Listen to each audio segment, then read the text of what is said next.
Bonjour Armelle. Bonjour, comment vas-tu? Alors vous êtes investisseuse à titre personnel depuis 2015 dans le sport et le tourisme et vous faites un constat, c'est qu'il y a trop peu d'investissements dans ces secteurs-là.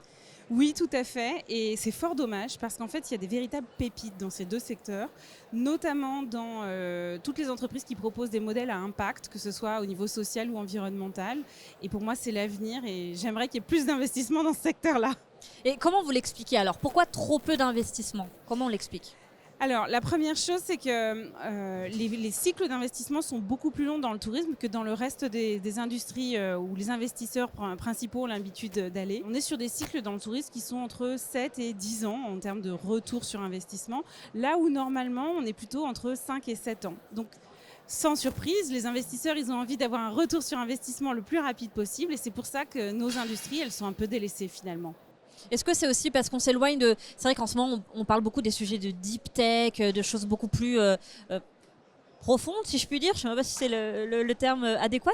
Mais voilà, est-ce qu'on voit aussi peut-être le tourisme comme quelque chose de plus léger, peut-être moins, justement, héroïste? Alors, c'est une réalité qui est vraie en matière d'investissement, mais comme pour tout le reste, y compris pour des décisions politiques, en fait, et c'est très français, le tourisme, c'est une activité de loisir, donc c'est pas très sérieux. Alors que le fun, c'est un business qui est très sérieux en réalité.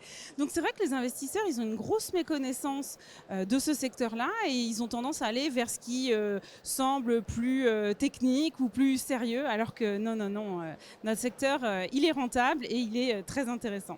Et aujourd'hui, donc, il n'existe pas vraiment d'entité, de fonds d'investissement en fait dédiés justement à ce secteur du loisir, à ce secteur du tourisme? Alors, si on parle de la France, exclusivement, il y a des fonds avec des poches spécialisées, donc c'est des fonds qui vont être plus généralistes et puis ils vont avoir une thèse sur une poche d'investissement avec quelques millions d'euros à consacrer sur ces entreprises-là, mais ce n'est pas des fonds qui sont entièrement dédiés.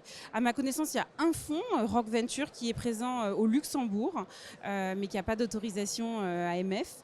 Et puis, à venir, j'espère, en ce qui me concerne, la création d'un fonds avec un agrément AMF pour opérer en France et en Europe.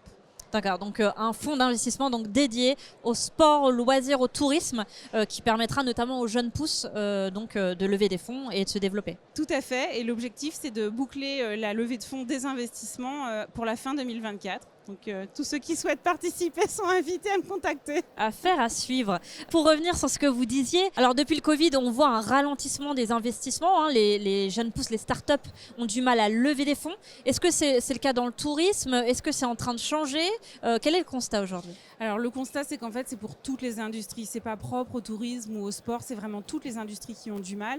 En fait, on a connu une sorte de bulle entre 2019 et 2022 où on pouvait lever plusieurs centaines de milliers d'euros, voire plusieurs millions sur un simple email ou un simple deck. On revient à quelque chose de plus classique, j'ai envie de dire de plus sain aussi, où il faut davantage convaincre, amener des KPI qui sont quand même démontrés et montrer qu'on a atteint ce qu'on appelle product market fit et qu'on a vraiment une traction sur sa clientèle. Donc c'est pour ça tout simplement qu'il y a moins d'investissements d'une manière générale et évidemment dans le secteur du tourisme en particulier. C'est une méfiance des investisseurs, enfin, ils sont plus prudents. C'est une forme de prudence, mais c'est une prudence saine. D'accord, c'est noté. Merci beaucoup. Merci Julia.